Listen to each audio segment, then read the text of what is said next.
Hi, my name is Margaret Walker. Under the guidance of my mentor, PhD candidate Sarah Farinelli, this summer I studied the possibility of using satellite imagery and a mask region-based convolutional neural network, or MASC-CNN, to monitor the Florida manatee population. Florida manatees are an endangered species, and it is critical to monitor the populations of endangered species to assess threats, determine which management actions should be implemented, and then to test the effectiveness of those actions. Time and funding are precious resources in the field of conservation, so determining the most efficient way to survey threatened species is critical. Since 1991, the method used to survey the Florida manatee population has been aerial surveys, which involve human observers counting manatees from an aircraft at roughly 300 meters above sea level.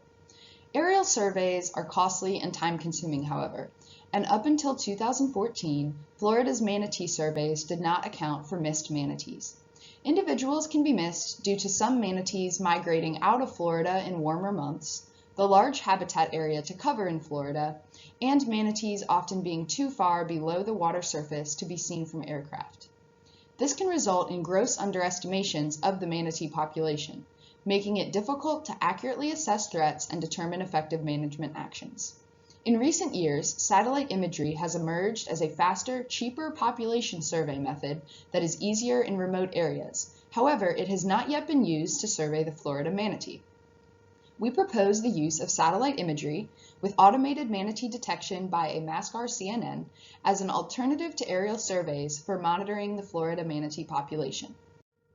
Convolutional neural networks, or CNNs, are a type of machine learning algorithm which can learn characteristics of a particular object from a set of images and then use those characteristics to make predictions on new images.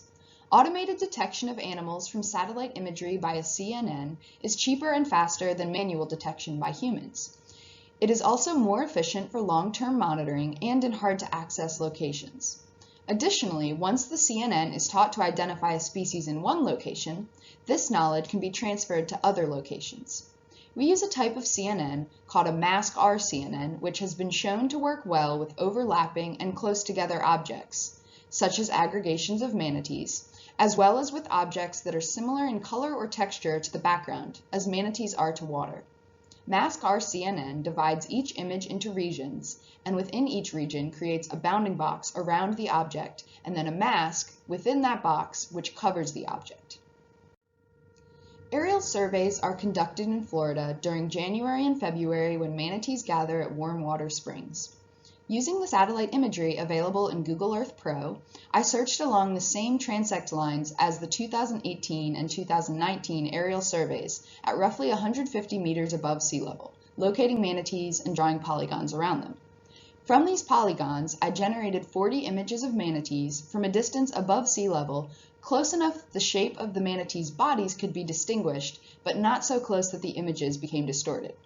I resized the images so that all 40 had the same dimensions and so that no one manatee appeared in more than one image. I then used the VGG image annotator software to manually label the ground truth in each image, or to create regions around the outline of each manatee.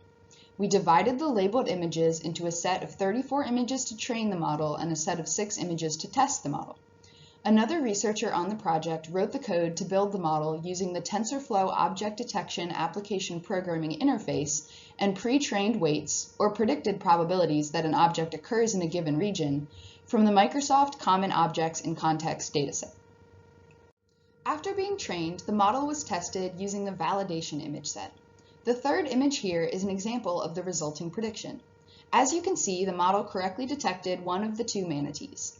The 0.915 is the confidence score, which means that the model is 91.5% sure that a manatee occurs in that particular bounding box. Overall, the model performed with a mean average precision of 0.33, which means that 33% of the time the model correctly guessed the location of a manatee as compared to the ground truth. This sounds low, however, given the quality of our satellite images and the limited amount of surrounding environment included in each image, the model performs well. Moving forward, we will collect more images of a higher resolution and will increase the distance above sea level to include more of the surrounding environment. With these changes, we expect a model with significantly greater performance and precision. From there, we will test our model on the Florida Application Programming Interface to determine a one-year population estimate for the Florida manatee, which we will compare to the population estimate from that year's aerial survey. We will communicate our results to the Florida Fish and Wildlife Service in hopes that they will incorporate our findings as they determine how to best survey the Florida manatee population in the future. Thank you.